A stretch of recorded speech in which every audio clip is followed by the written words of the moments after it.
Hello everyone, today I'm going to review the best priced 85mm f1.8 autofocus lens for the Fujifilm system, the Meike 85mm f1.8.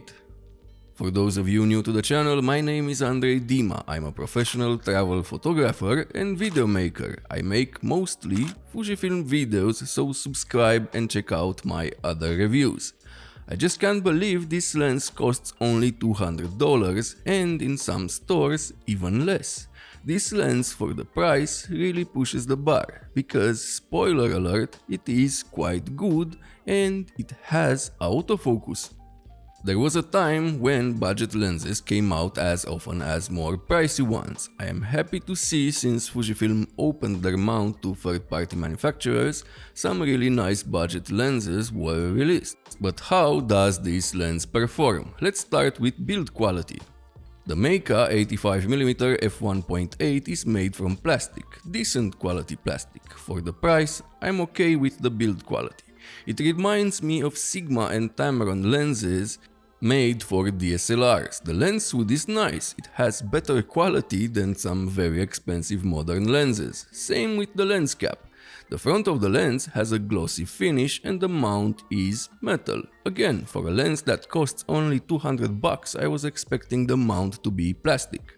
There is no weather sealing, and on the mount you can see a micro USB port, so you can update the lens firmware. I would have preferred USB Type-C, but again, this lens is only $200. It weighs only 386 grams, and yes, it is a bit big, but being not that heavy compensates for that.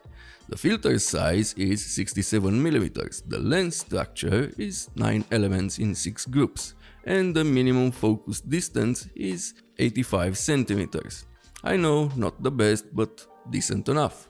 The lens does not have an aperture ring, but I saw Meike are releasing a new 85mm f1.4 that at the moment is not available for the Fuji X mount. But that lens has an aperture ring, so let's hope they release it for the Fuji X mount as well. The focus ring is made from plastic, it turns smoothly, but if you hold it too firmly, it stops working. But you need to squeeze hard to block it. The lens fits nicely on my X-H2S, but on a smaller camera like the XE4, it is going to be uncomfortable to use if you don't have a grip. I'm going to keep saying this, I can't believe this lens is only $200 and has autofocus. On the Fujifilm X-H2S, the autofocus works pretty good. It's not the fastest, but it is quick enough and worked very well with tracking.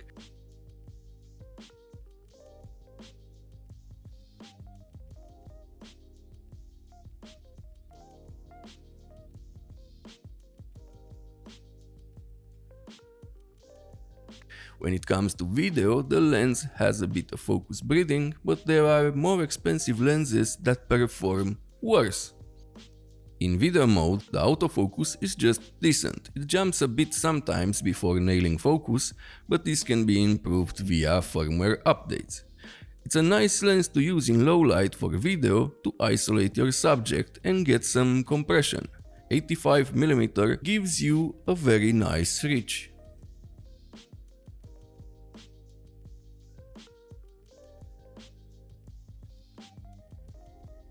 But how about image quality? Well, it is quite good. I was surprised a lens like this has good sharpness starting from f1.8.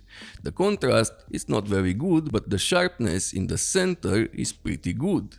The corners are soft. You won't mind that for portrait photography, but if you want to use it as a medium telephoto for landscapes, you need to stop down. The good news is if you stop to f2.8, the center gets more contrast and the corners improve in sharpness. Stop further down to f4 and the image improves from corner to corner. The center again gets a bit more contrast and sharpness, and the corners get close to the center. And at f5.6 the center and the corners look very good. You get this performance until f11, where the image gets softer because of diffraction.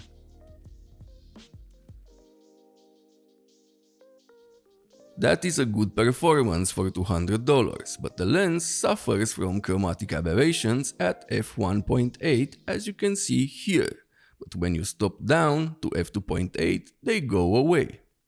Another problem is the longitudinal chromatic aberrations at f1.8. As you can see, we get purple on the couple and some green in the background. Again, you need to stop down to f2.8 for better results. In my opinion, this is a good performance for the price. Let's see how the minimum focus distance image quality is. At f1.8 the image is soft. You need to stop down to f4 for great image quality. A nice thing about this lens is that it has minimum vignetting, starting with f1.8 where the corners are just a bit darker than the center. Stopping down makes the image better. Regarding flare, you really need to keep the lens hood on, otherwise you will see flare and some glare. For the price, I think this is a great performer. I know it has some minuses, but it has good image quality starting from f1.8. The bokeh of the lens is very nice and smooth. Stopping down to f2.8 or f4 gives you very good sharpness, and the lens is pretty lightweight. Being so cheap, you can get one just to have a medium telephoto always in your bag. Meike did send me this lens to review and give you my honest opinion. If you enjoy Fujifilm videos, subscribe, and if you want to support the channel, use the links in the description and check out my presets pack. See you next time.